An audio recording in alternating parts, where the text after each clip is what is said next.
biggest game for me. The biggest game in Serie A this weekend now is going to take place in the San Siro. It's Milan versus Atalanta. Milan at -135. Atalanta a massive +320. Atalanta double chance, which is obviously draw or a win for the visitors at +115. Under or over at 3. I'm surprised that that's as high as it is. Over 3 goals at -115. Milan not to score twice at +130. Mina, I'm going to come to you again first. A draw is a big runner in this game, I believe, at +325. For me, I'm virtually guaranteeing a Milan win, and here's why. When this project started in 2019, they sacked Marco Giampaolo. There was all these problems because Boban had to leave, and they brought in Stefano Pioli, and he lost 5-0 to Atalanta. It was absolutely huge. That result made them change the course of that project. And that's when they decided to go for Ibrahimovic and Simon Kjaer, who they brought into the team. And everything changed after that. And their fortunes got a lot better because this young squad had 2 big experienced personalities to lean on. One at the back, one up front. This for them is going to be the culmination of a project that's been very hardly worked upon, that has finally come to fruition. They've gone through the pandemic together. Kjaer is injured, but everyone else is available for Milan. And more than anyone, they want to beat Atalanta because that is the scoreline that started everything.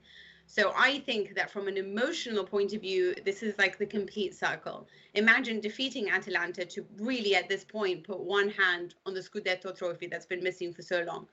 So from an emotional sense, from a narrative sense, I think I'm all in on Milan. And another thing is I don't know if Zapata's even going to be available or Scalvini. I mean, Scalvini is obviously not as important as your star striker, but leaning on Malinowski and Muriel to score at San Siro, I'm not entirely sure, especially with all the problems surrounding Atalanta and question marks about Gasparini's future there. But the way we've had Serie A this year, we know that this is going to probably go down to the very, very last minutes in the very, very last game in the very, very last week. Atalanta, Matty, double chance at +115. We know that Atalanta have got the weapons to beat or match any side in Serie A. The problem I also have with Milan is the way that they're limping over the line at home. Away from home, they're obviously the #1 side. But at home, if they don't get that early goal, you can feel the tension. You can feel the players start like taking easy options. Atlanta, do they give us much value at +320 or double chance at +115? I'm going to be honest. I'm not very interested in the spread for this game at all because Milan have conceded 1 goal in their last 6 home games. That is a very impressive feat. It's just very impressive, especially against the teams they've done it against, even in a 0-0 draw against Juventus. They've just been playing really well, especially at home. And like what Mina said, I don't know if I'd want to bet on Atalanta here, and I don't really trust them. What I do like for this game, which is going to probably be very contrary to popular opinion, is I like the under 3 at -105 for quite a few reasons. Number one is that Atalanta on the road has played such better defense than they do at home for whatever reason. Milan at home plays fantastic defense. They're only averaging 2.1 goals scored at all of their home games this season, which is actually pretty incredible. I really like this game to go under 3, and I'm not really sure what the final score is. Maybe it's 1-0 or 0-0. But under 2.5 is graded out at 82% at home for AC Milan. Really? But for Atalanta, it's graded at 39%. So, overall grade, it's at 55% to the under 2.5.